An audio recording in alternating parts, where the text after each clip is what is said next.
Hojii mamsi mall yore. Asi manung na changa gift macha amne roji.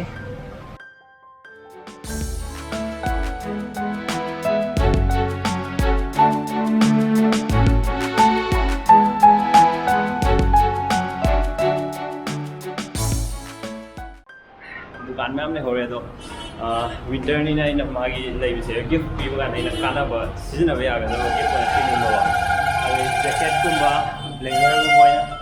Blazer को मोई नहीं है सी UCB दे याव माले सी मनुंग डांस अंगे ये उमर से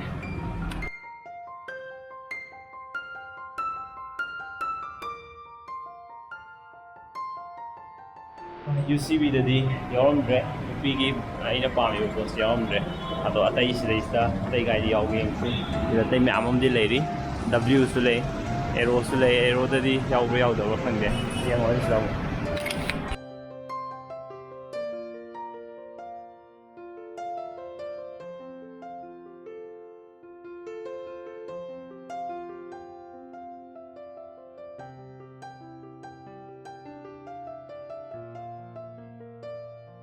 सिदादी योलमे मखन खरा द सिगी फीज ददी साइज फंगमद्रे द सिगी मोंग जिदको सी मोंग जिदा साइज ति फंगे सी जिदको द सिजे माना पामगद्रा पामोइद्रादि खंगदे फजावदि माले अद सी येंगजे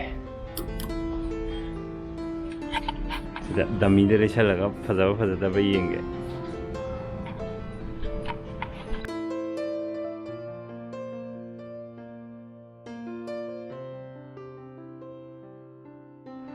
Finally, हम अभी फंगे अदो फ्रेंड यूम योर गोइना कइनो दो लागे मैम अदो जे थैंक यू ले केक अमग लेगे तो बने बा अदो नंग आया कलारो चिन करे जी केक ऑर्डर तो उचल रासी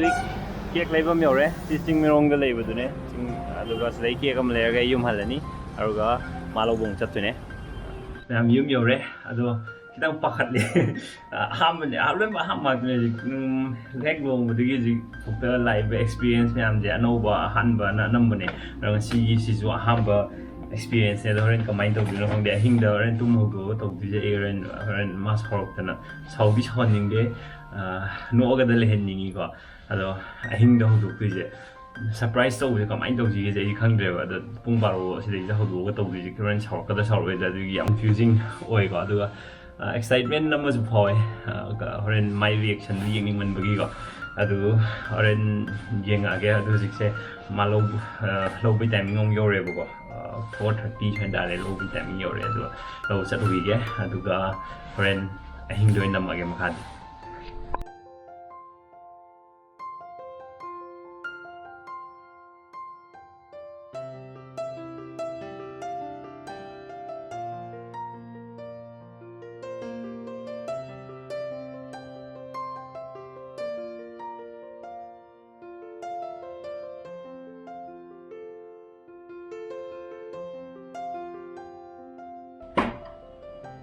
Kayo ba dito? Kayo ba? Kayo gino? Wala. Yung game ni. Ay, ano saan mo? Yung game ya diyo. Nung dang ore yum yore, nung dang ore, and nung dang di duty ho gre ma'am. Sida, den le re, kame le re ada, manam bem le re sida. Nung dang di duty ho re. Asi blog si ma'am sang mani, ado loy work team view.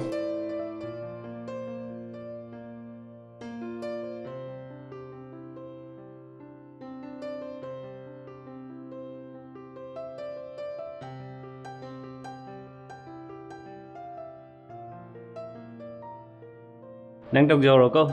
Bye bye. Ma hoji phuti khangri male ai masai dagi ma'am ni yeng bire video se si je edit tawge na hairaga ai kum thare ne aruga ai music setup se ai noren tog dise sigi sida lei ba jaga sida keno je thamaga ko camera se thamaga aduga view joren sumaina sigi view je phangnaga ma aina si je camera je si sim pham je charge to ga saraga thamdune aduga ore ai yun pakal le adu ma'am yim ne gi ji ai je ado edit tawgi ge ngasai gi ngasi dum aina ngasi de 29 ne adu hayeng pung baro helaga bet 30ꯗ 30ꯒꯤ ꯑꯌꯨꯛ ꯐꯥꯎꯗ ꯚꯤꯗꯤꯑꯣꯁꯦ ꯊꯥꯒꯠ ꯉꯝꯅꯕ ꯍꯣꯠꯅꯒꯦꯅ ꯑꯩ ꯃꯃꯥꯡꯒꯤ ꯄꯥꯔꯠꯀꯤꯁꯨ edit ꯇꯧꯊꯣꯛꯇꯣꯏꯅꯦ ꯑꯗꯨꯒ ꯉꯁꯥꯏ ꯍꯣꯔꯦꯟ ꯑꯩꯒꯤ ꯑꯍꯤꯡꯒꯤ ꯄꯥꯔꯠꯇꯣ ꯑꯗꯨꯗꯨꯗꯪ ꯀꯣꯟꯅ ꯑꯃꯨꯛ ꯍꯥꯞꯆꯤꯜꯂꯒ ꯑꯞꯂꯣꯗ ꯇꯧꯔꯛꯀꯗꯣꯏꯅꯤ ꯃꯌꯥꯝ ꯑꯗꯣ ꯃꯌꯥꯝ ꯁꯤ ꯚꯤꯗꯤꯑꯣꯁꯦ ꯃꯌꯥꯝ ꯁꯤ ꯚꯤꯗꯤꯑꯣꯁꯦ ꯁꯤ ꯃꯄꯥꯁꯤꯕꯨ ꯌꯦꯡꯕꯤꯔꯛꯄꯩꯗꯃꯛꯇ ꯊꯦꯡꯛ ꯌꯨ ꯁꯣ ꯃꯆ ꯁꯤ ꯃꯄꯥꯁꯤꯕꯨ ꯌꯦꯡꯕꯤꯔꯛꯑꯕꯅꯤꯅ ꯂꯥꯏꯛ ꯑꯃꯗꯤ ꯁꯕꯁꯀ꯭ꯔꯥꯏꯕ ꯁꯣꯏꯗꯅ ꯇꯧꯁꯤꯟꯕꯤꯔꯝꯃꯣ ꯃꯌꯥꯝ ꯌꯥꯝ ꯋꯥꯅ ꯉꯁꯤꯒꯤ ꯚꯤꯗꯤꯑꯣꯁꯤꯗꯤ ꯌꯥꯝ ꯑꯦꯐꯔꯠ ꯌꯥꯝ ꯊꯥꯗꯔꯒ ꯅꯝꯖꯕꯅꯦ ꯑꯩꯅ ꯅꯨꯡꯉꯥꯏꯔꯝꯒꯗ꯭ꯔꯥ ꯅꯨꯡꯉꯥꯏꯔꯝꯃꯣꯏꯗ꯭ꯔꯥ ꯍꯥꯏꯕꯗꯨꯗꯤ ꯑꯩ ꯈꯪꯗ꯭ꯔꯦ ꯃꯌꯥꯝ ꯑꯗꯣ ꯑꯩꯅ ꯌꯥꯝ ꯋꯥꯅ ꯑꯩꯅ ꯃꯦꯃꯣꯔꯤ ꯑꯃ ꯑꯩꯒꯤ ꯐꯥꯔꯁ ꯑꯦꯅꯤꯚꯔꯁꯔꯤꯅ ꯃꯦꯃꯣꯔꯤ ꯑꯃ ꯀ꯭ꯔꯤꯌꯦꯠ ꯇꯧꯅꯤꯡꯕꯒꯤꯁꯨ ꯑꯩ ꯁꯨꯃꯥꯏꯅ ꯅꯝꯕꯅꯦ ꯃꯌꯥꯝ ꯑꯗꯣ ꯃꯌꯥꯝꯅ ꯃꯃꯥꯡꯒꯤ ꯑꯩꯒꯤ ꯑꯩꯈꯣꯏ ꯍꯩꯖꯤꯡꯄꯣꯠꯀꯤ ꯑꯦꯅꯤꯚꯔꯁꯔꯤꯗ ꯃꯌꯥꯝꯅ ꯁꯞꯄꯣꯔꯠ ꯇꯧꯕꯤꯔꯛꯄ ꯑꯗꯨꯒ ꯑꯩꯒꯤ ꯋꯥꯍꯩ ꯈꯔ ꯃꯌꯥꯝꯅ ꯁꯞꯄꯣꯔꯠ ꯇꯧꯕꯤꯔꯛꯄꯩꯗꯃꯛꯇ ꯑꯩ ꯌꯥꯝ ꯍꯔꯥꯎꯕ ꯐꯥꯎꯋꯦ ꯀꯃꯦꯟ ꯂꯣꯏꯅꯃꯛ ꯍꯟꯗꯤ ꯍꯟꯅꯤꯡꯕꯅꯦ ꯑꯗꯣ ꯍꯧꯖꯤꯛ ꯑꯗꯨꯒꯤ ꯅꯨꯃꯤꯠꯇꯨꯗꯒꯤ ꯍꯧꯖꯤꯛꯐꯥꯎꯁꯦ ꯑꯗꯨꯝ ꯃꯊꯪ ꯃꯌꯥꯝ ꯊꯕꯛ ꯃꯌꯥम ꯂꯩꯕꯅ ꯑꯩꯁꯦ ꯉꯝꯗ꯭ꯔꯦ ꯃꯌꯥꯝ ꯑꯗꯣ ꯃꯇꯥꯡ ꯆꯥꯕ ꯑꯃꯗ ꯃꯌꯥꯝ ꯂꯣꯏꯅꯃꯛ ꯍꯟꯖꯔꯛꯀꯦ ꯊꯦꯡꯛ ꯌꯨ ꯁꯣ ꯃꯆ ꯃꯈꯥꯏ ꯚꯤꯗꯤꯑꯣ ꯌꯦꯡꯃꯤꯟꯅꯈꯤꯁꯦ ꯍꯧꯖꯤꯛ ꯚꯤꯗꯤꯑꯣ ꯀꯟꯅ ꯔꯦꯟꯗꯔ ꯇꯧꯔꯤ ꯑꯗꯣ ꯁꯤꯁꯦ ꯑꯩꯅ ꯑꯞꯂꯣꯗ ꯇꯧꯔꯛꯑꯅꯤ ꯑꯗꯨꯒ ꯃꯥꯅ ꯈꯪꯗꯅꯕ ꯃꯥꯏ ꯐꯣꯟꯗꯣ ꯑꯩꯅ ꯍꯧꯖꯤꯛ ꯂꯧꯁꯟꯗꯣꯏꯅꯦ ꯆꯥꯛ ꯂꯣꯏꯔꯕ ꯃꯦꯝ ꯅꯪ ꯐꯣꯟ ꯑꯃ ꯄꯤꯌꯣ ꯀꯥꯏ ꯂꯩꯒꯦ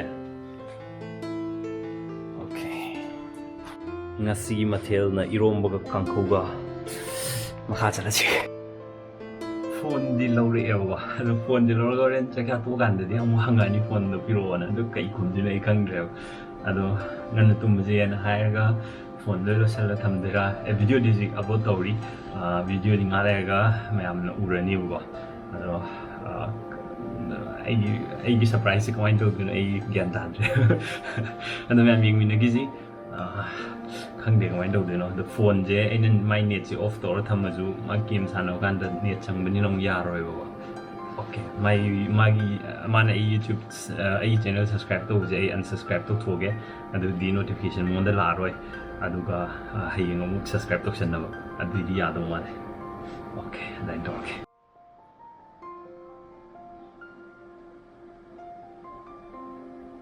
ꯃꯌꯥꯝ ꯑꯗꯣ ꯃꯌꯥꯝꯗꯤ ꯑꯟꯁꯕꯁꯀ꯭ꯔꯥꯏꯕ ꯇꯧꯕꯤꯒꯤꯅꯨꯀꯣ ꯃꯌꯥꯝ ꯄ꯭ꯂꯤꯖ ꯃꯌꯥꯝꯗꯤ ꯁꯕꯁꯀ꯭ꯔꯥꯏꯕ ꯇꯧꯕꯤꯔꯣ ꯑꯩ ꯃꯥꯅ ꯈꯪꯗꯅꯕ ꯈꯛꯀꯤꯅꯦ ꯍꯧꯖꯤꯛ ꯑꯟꯁꯕꯁꯀ꯭ꯔꯥꯏꯕ ꯇꯧꯗꯣꯏꯁꯦ unsubscribe ꯁꯤ ꯑꯣꯏꯇꯥꯔꯗꯤ ꯍꯣꯔꯦꯟ ꯅꯣꯇꯤꯐꯤꯀꯦꯁꯟ ꯂꯥꯛꯑꯔꯣꯏ ꯚꯤꯗꯤꯑꯣꯁꯦ ꯑꯞꯂꯣꯗ ꯇꯧꯀꯥꯟꯗ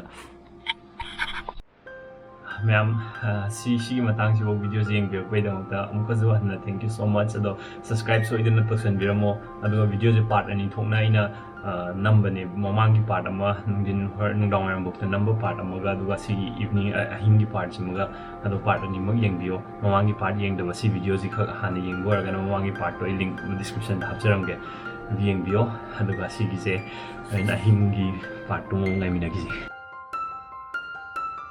ꯑꯍꯤꯡꯗ ꯁꯔꯄ꯭ꯔꯥꯏꯖ ꯇꯧꯅꯕ ꯍꯣꯠꯅꯁꯤꯅ ꯈ꯭ꯋꯥꯏ ꯋꯥꯕ ꯑꯣꯏ ꯂꯩꯔꯝꯃꯦ ꯃꯥ ꯀꯟꯅ ꯇꯨꯝꯃꯤ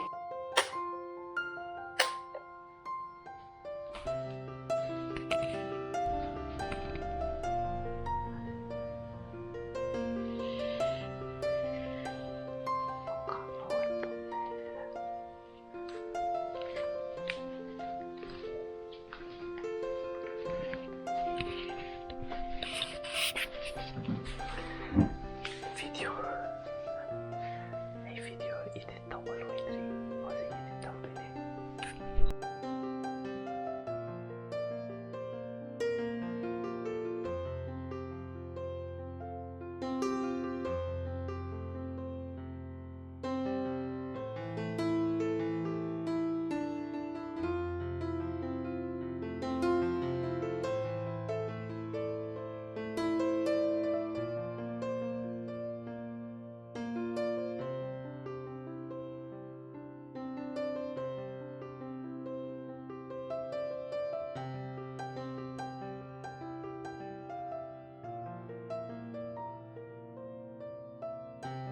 (29 November ꯂꯣꯏꯗꯣꯔꯦ ꯁꯤꯗ ꯀꯦꯛ ꯂꯩꯔꯦ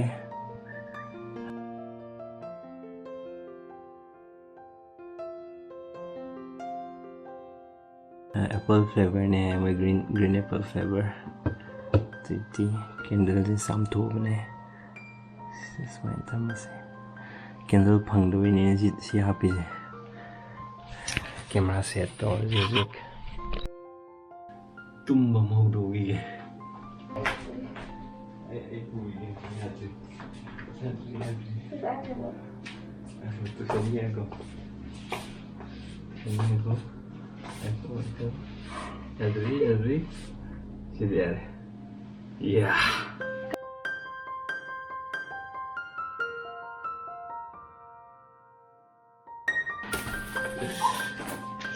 Happy anniversary.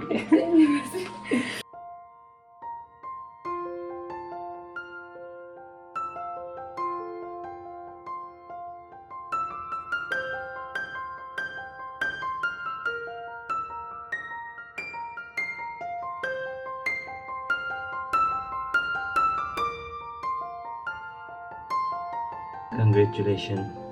Many more years to cover.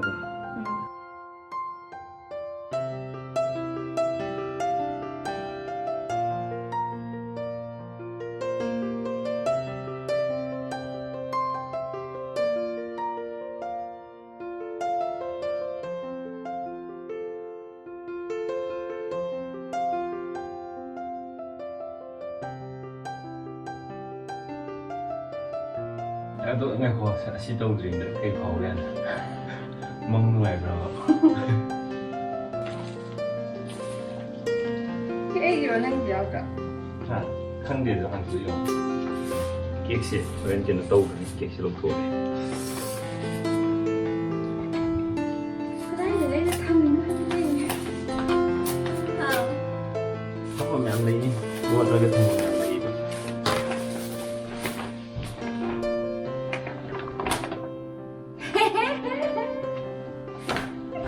Kayak gunung mana ya? Kayak gunung ni semua. Kayak mana lagi? Cái gì mà. Khang di. Cái đó có mình tới là lấy gì nữa hả?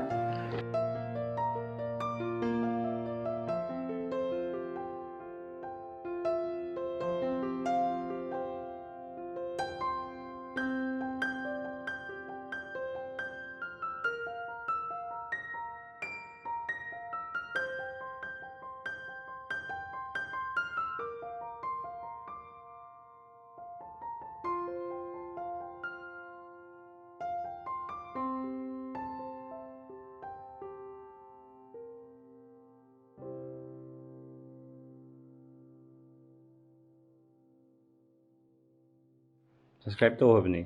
Tù là surprise, tôi sắp tới tôi lại cái gì nữa. Hay na. Đây là món đồ kia. Dia dah mupur ke orang hari ni. Dia dah mupur ke orang hari ni. Mana orang surprise tu belum tentu sini. Masai tu lah. Masai ke itu hari ada tak? Sad. Ai kata surprise video je ha. Mana tu kena mupur ke lem. Masih saya ni yang dia gitu tu ni masih. Ai kalau dia orang ni dia kan gram ni nang surprise ni nak ni. Ai saya khang gram ni. Jadi kayak geng aja tu. Kayak no. Yêu. Yes, thank you. Thank you for the nasi kanana pada kerja. Anh nhỉ.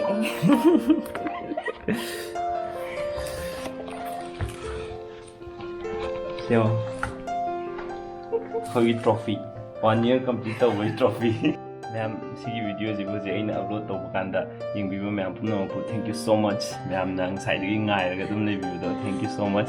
Ada wahi khar di hayu da. Harau ro. Harau ko di no. Ring chuang ya. Ada ma'am sigi mata si video ji lo shin jage do ma'am na wish bi bi rakwa nushi wahi ma'am hai bi rakwa do thank you so much. Nào rồi. Unsubscribe tôi mà tôi cũng subscribe tôi. Subscribe được tôi có ai sau rồi hay tàu được về rồi. Rồi ma'am video gì ngoài việc đi like tôi view, subscribe nên subscribe tôi view, ông xin share tôi view ma'am. Bye bye. Thank you so much once again.